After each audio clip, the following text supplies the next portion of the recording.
Hey everybody, what's up? It's OCD Mikey, Hi-Fi Guy here, and I am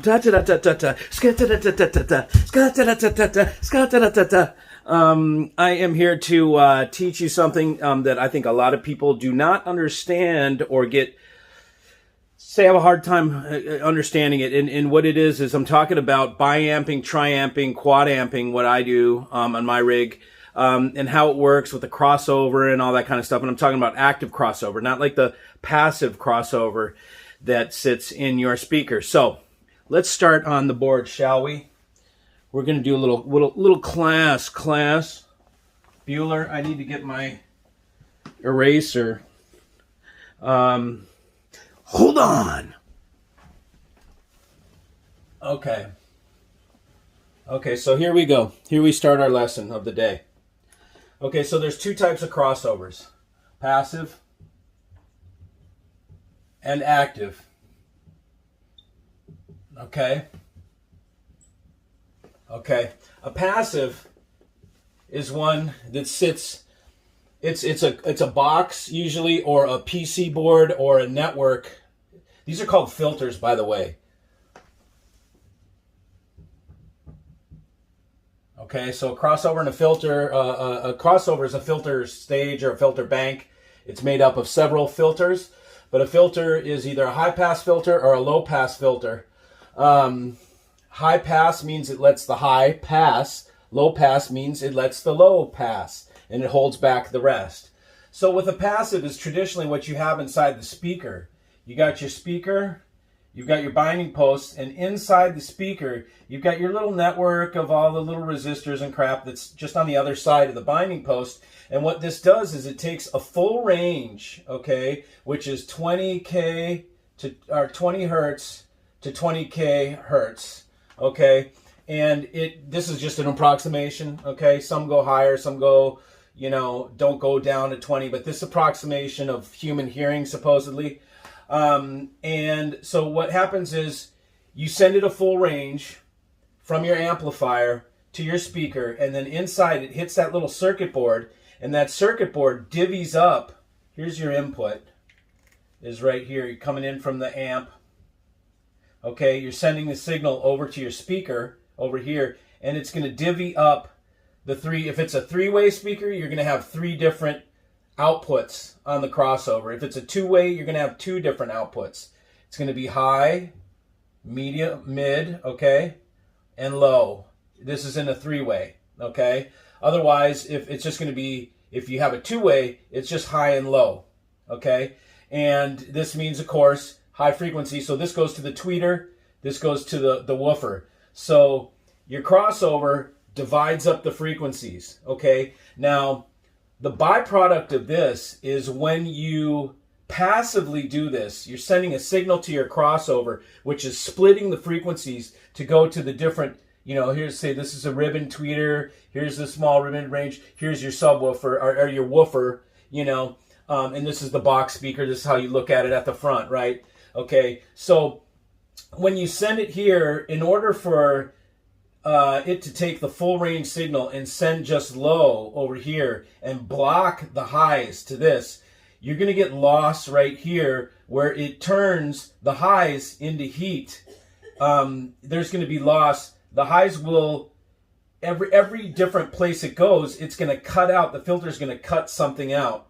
When it cuts something out, the byproduct is loss via heat. Your energy is getting bled off or soaked up and not going through. So this soaks up the lows. This soaks up some low, some high. This soaks up the highs and only lets the lows go through. So this soak up process is loss, okay? And it's due to heat, okay? So you lose the frequency because it bleeds it off in terms of heat. Now it makes it work in the end, but it's very inefficient. Not only that, there's phase issues. There's all sorts of anomalies that happen when you try and do that passively.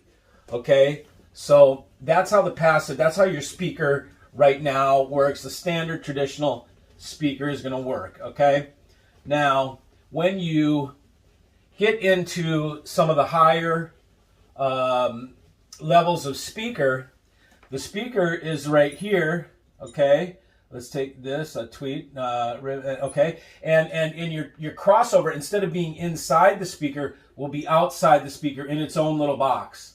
Okay, this is great because vibration degrades the signal. So by putting the crossover out here in a box outside of this your cabinet, it's going to have less vibration than it would inside the cabinet of the speaker, vibrating the piss out of this thing, right?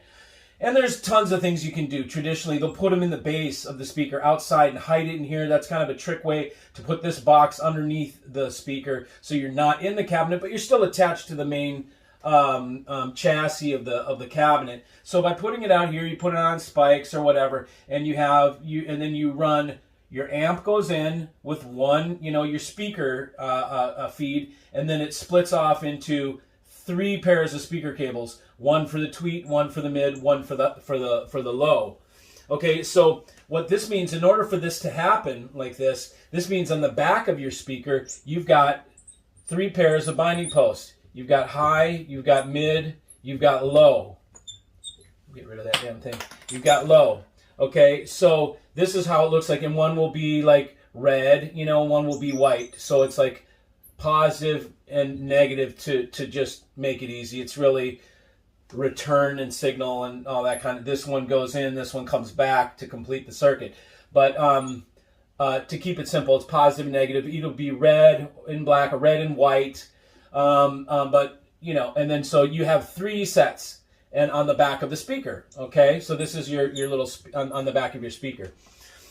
So because this speaker has the ability, because you have an outboard or crossover, you have the ability to triamp back here. Okay, which means you don't have to feed your speaker from the passive. You can feed your speaker from, and this is now we get into the active part.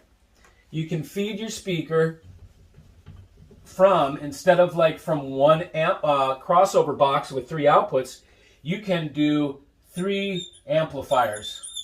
Okay, and this is high amp, mid amp, low amp. Okay, and in this situation, we're just this is 1 channel, so these are mono blocks. We can also do it with 2 channels where you'd have 2 of these, and then each of these would be a stereo amp, and you'd have your right speaker, your left speaker, and then these would be stereo amps. High would go off to the highs, mid would go off to the mids, low would go off to the lows. Now, what's cool about this situation or this setup is that with an active crossover, the active crossover is here. Now, this thing plugs into a wall. That's how you know that that you've got an active crossover. Active means it's active. It plugs in, okay? If it doesn't plug in, it's passive. That's how you can instantly tell. If it plugs in, it's active.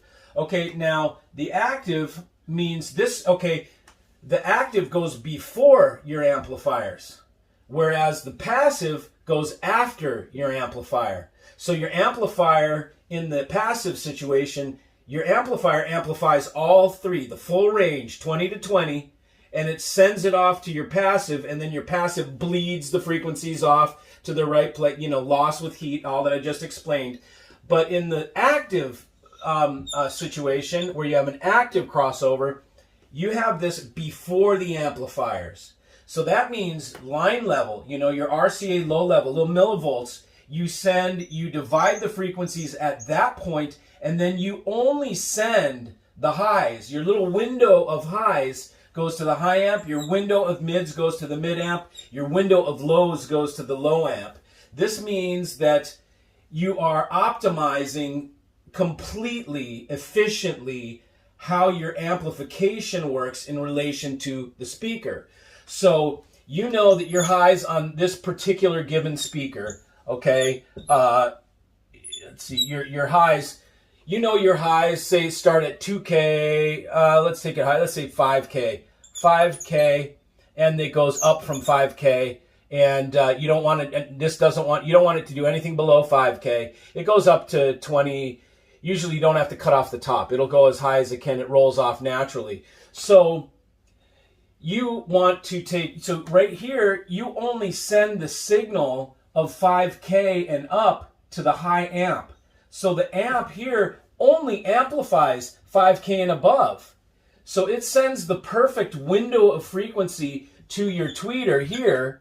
So it's operating in its perfect window of frequency. You're only amplifying this perfect frequency.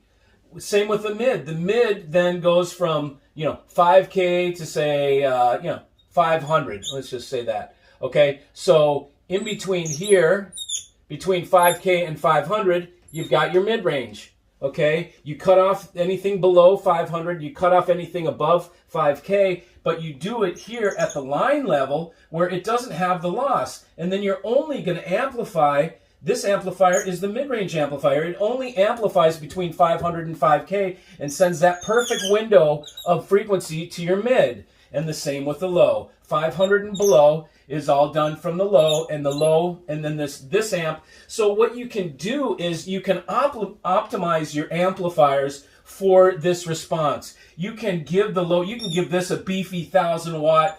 What's funny is people say Class D for the lows because Class D is less expensive, and you can get just some big ass honking 4,000 watt Guitar Center Crown or something to just beat the shit out of your woofers. But I've found Class A to do amazing things in the bass. They're big, they're hot, they're heavy, but man, does a Class A amp control bass frequency. I mean, it will control that woofer like a dominatrix. So the low, you get your, you can use whatever you want, but you're going to have a low amp. You can choose it for that. Your high amp, let's say, or your mid, let's say, we could use a nice liquid tube amp for the mid, and then run those frequencies here using a tube amp. We could use, for the high, we could use Class D, because the latest, like GAN Class D, really good at the highs, some of them are, and they will just really showcase that. Or you can use a tube up high, like that. In a two-way setup, you could use a tube for the mid and high, and then solid state for the low. There's just different ways you can do this. And then on the front of this crossover, you have 3 knobs that adjust the gain, so you can make your mix better for this speaker. You can optimize your mix. How much high do you need? If it's too much on the high, you cut the highs down, and then you'll feel the mids come through better in the bass. If it's not enough bass, you turn the bass up. Typically, in your perfect situation, you do not want to boost anything. You don't want to go forward. You can do it, and it's there.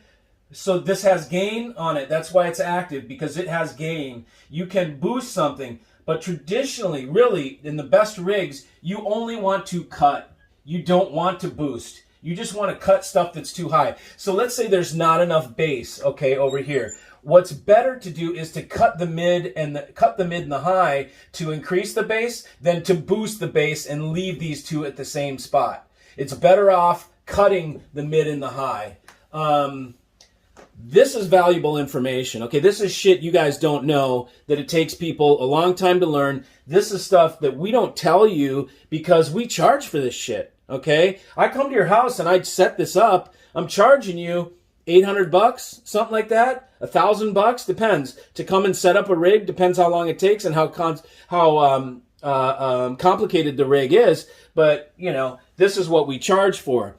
I understand this like a third grader understands, spelling or something like that. This to me is so basic that it's, some people, if you don't want it, this is where the dealer or your guru, right? I'd speak about the guru, your sensei. This is where your sensei comes into play, is because we know all this stuff. It's like old hat for us, so we can do this in an instant. I can come into your house, especially if you got like Magnapan that are really hard to set up. I can sit down instantly. I know if they either need to come in or out. I know if they need to be switched so the tweeters are on the outside or on the inside, just because I've done it so much. So really, it's in your best interest to pay a tuner to come to your house and tune your rig. Now, they should have a proven track record. You should be able to see lists of clients and people that you can talk to that say, this guy knows what he's doing, and the guy should have a reputation for doing that. So next year I go on tour, and I'm going to go around the U.S., and I'm going to make a road trip, and I'm going to stop by people's place, and I'm going to do tuning tour, and I'll travel at the same time and see the U.S. Hopefully I'll get good weather. Maybe I'll do it on a motorcycle. Now, I can't, damn, that's the thing that sucks. Want to do it on a motorcycle, but I'm going to have to bring, I want to bring some of my DAC. I'm just not going to be some of them. I'm going to bring one DAC that's my favorite. I'm going to bring some things, maybe some room panels, different things to show you guys when I'm at your place. Look at the difference it makes. Listen to this DAC and watch how it takes away every digital harshness that you feel right now. Look how quickly I can tune your rig with just by putting certain pieces in. So that'll be something that happens next year in the spring. But here is a quick rundown on crossovers, passive and active, and why the active is so much more efficient and sounds better. My rig is a quad amp, okay? So I have the sub amp, sub, low, mids, highs. I have 4 amplifier channels on each side, okay? And they each, and then I have a crossover that divvies them up. It's an active crossover. If you really want to get trick, you know, I've got one more step to go, which would be to turn this into mono actives. So I have one active here, one active here, and they're separate from one another. And I divvy up the 4 levels on each side.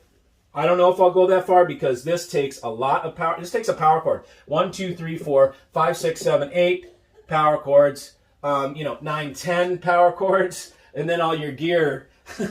So it can become a lot of cables and a big mess behind. You have to really route the cables carefully and make sure the power cords are not run alongside the signal cables, especially. Now, let me break this down into a simple way that most people would do their crossover. Okay, so when active. And I sell these. I got these for $500, made in USA, and this is and it can be set up as a 2 or 3-way. But traditionally, you have a 2-way, okay, and you have your crossover. You have high and low, okay. So how you're going to add it to your rig is you're going to have your come out of your preamp, okay, or out of your DAC volume control via RCA or XLR. You're going to come into the crossover. The crossover is going to split it into high and low. Okay, so this is going to be this will be 2 channels of low, 2 channels of high. Now, traditionally, people are going to have active subs, and you're going to already have an power amp for your 2 main speakers. So you're going to take the high. You're going to go to your main power amp. Let's see, main amp. I decided to turn that amp drawing into a letter. Okay, so you're going to go to your main amp. And then your main speakers, okay, just like you normally do. This is how you normally have it set up. You're going to pull that off the high, and then your low is going to go to your active sub. The active sub is like your rel. Okay, let's give rel some props because I know you guys love rel. Okay, so we're going to go to your rel sub. It's going to have, or whatever you use, it really doesn't matter. You're going to have your inputs. You're going to have that's going to plug into the wall, right? Okay, and so you're going to go into the input right here.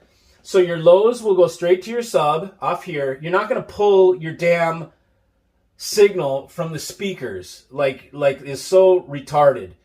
I don't know. They make it work. I don't like it. I don't care if it works fine. I just don't like it. This is way more straightforward. You have now control. You have 2 knobs on the front, low and high. You can control how much low you have, and then you can trim it with all the little controls on here. Hopefully, it's got a bunch of controls because then you can really activate or really dial in your subwoofer. The idea is you don't want to hear a difference between where your main speaker ends and where your subwoofer picks up. You don't want to hear this transition right here. You want this to be seamless, so this is invisible, and it just sounds like you got main speakers that go super deep. That's the sound you're looking for. You should not ever notice this transition from main to sub, and you should never hear where the sub is located. It should just sound like your main speakers go super deep, and that's what you should hear. This will be invisible. That's when you have this dialed in right. And here's another little secret. The phase thing in here, the phase knob, okay, 180, 0 degrees, you know, whatever the degree sign is, okay. That phase knob is how you're going to compensate for the difference in how far away your sub is versus your main speakers. Your main speakers are up here, your sub is back there. You need to adjust phase because they're not going to have the same arrival time. It's different wavelengths, they're different distances. If you have them perfectly lined up, measured, you know, then you can do it passively. But normally you're going to have your sub somewhere where it fits and it works in the room. Then you're going to have to monkey with the phase knob. So if you just plug in your sub and just set the volume on it and just the frequent, like where it cuts off at 45, you're not setting it up right. It needs to be set up with the phase needs to be set up right. And then you can have different EQ parametrically. The more knobs you have on your sub, the easier it will be for you to integrate it with your mains and make it seamless. Okay. So this is the normal thing. This costs $500. This part here, two-way crossover, it can be made for a 3 if you want to do a 3-way system, but this is the most basic that every Joe can do. You can do two-way crossover. You come from your preamp, split it into highs and lows, go off to your subwoofer with this one, and then go up to your main amp with this one, and then control the gains right here, dial in your sub right here, and this is what the pros do. This is what I do when I come to your place, and I charge for it because I know how to do it very well. It's going to take you a while to figure it out. You know, you're going to have to have somebody over there turning the phase while you're over at your seating position, listening, you know, doing all that stuff. I come with a microphone and a laptop and all this shit, and I set it up, and I do it relatively efficiently. So this is how this works. Now, in a nutshell, that's it. There's a hell of a lot of information for you guys for free, and I hope it's valuable. I hope you guys value it because a lot of people get hung up on what's the biamp thing? How does the crossover thing work? All that kind of stuff. This is in a nutshell. So, hope you got it all. See you.